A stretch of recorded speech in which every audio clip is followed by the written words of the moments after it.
নমস্কার বন্ধুরা, food cooking চ্যানেলে তোমাদের সবাইকে স্বাগত থাকলো। তো চলো আজকে বাড়িতে সিম্পল পদ্ধতিতে বিরিয়ানি কিভাবে বানালাম সেটাই তোমাদের সাথে শেয়ার করছি।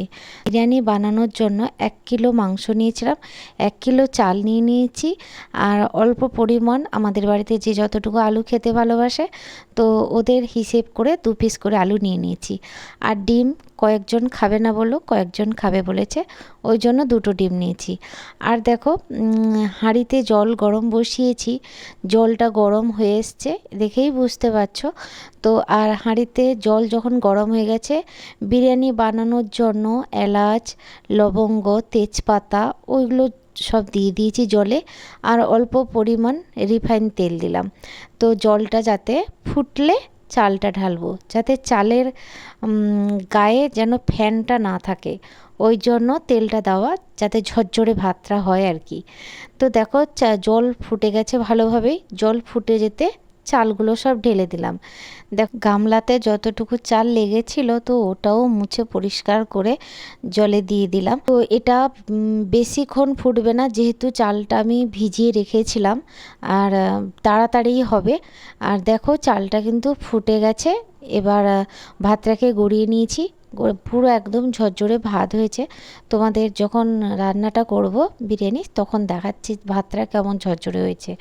তো দেখো প্রথমে কড়াতে একটু গরম করে নিয়েছি, দিয়ে অল্প পরিমাণ তেল দিয়ে দিয়েছি, আর অল্প পেঁয়াজ কেটে রেখেছিলাম, ওই পেঁয়াজগুলো ভালোভাবে ভেজে নিলাম, ভেজে একটা বাটিতে তুলে রেখে দিলাম।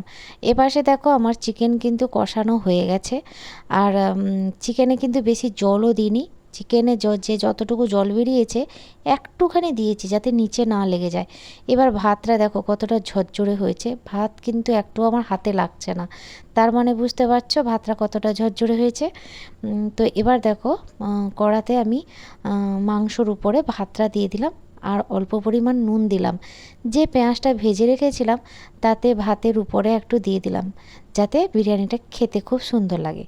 তো যে পেঁয়াজটা ভেজে রেখেছিলাম ওটা দিয়ে দিলাম, আর একদম যে চিকেন যে কষানো হয়ে গেছিলো ওর যে তেলটা বেরিয়েছিল ওই তেলটা আমি তুলে রেখেছিলাম বাটিতে।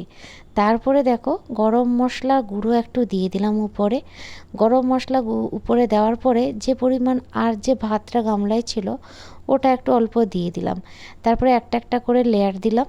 তারপরে দেখো সবার শেষে ঘি দিয়ে দিলাম, এর উপরে আবার অল্প ভাত দিলাম। ভাত দেওয়ার পরে ওই রকম স্টেপ বাই স্টেপ ওইগুলো দিয়ে দিব। দিয়ে দেওয়ার পরে দেখো সবার শেষে আমি কি করলাম, ধনে পাতা কেটে রেখেছিলাম, ধনে পাতাটা উপরে দিয়ে দিলাম। ধনে পাতা দেওয়ার পরে একদম গ্যাস কিন্তু একদম লো করে দিয়েছি। তো ওটা হতে থাকবে 15 মিনিট 20 মিনিটের জন্য ঢাকনা দিয়ে দিলাম। তারপরে দেখো কিছুক্ষণের পরে আমি এসে ঢাকনাটা তুলে দেখলাম কিন্তু ভাতটা নিচে লেগে গেছে কিনা।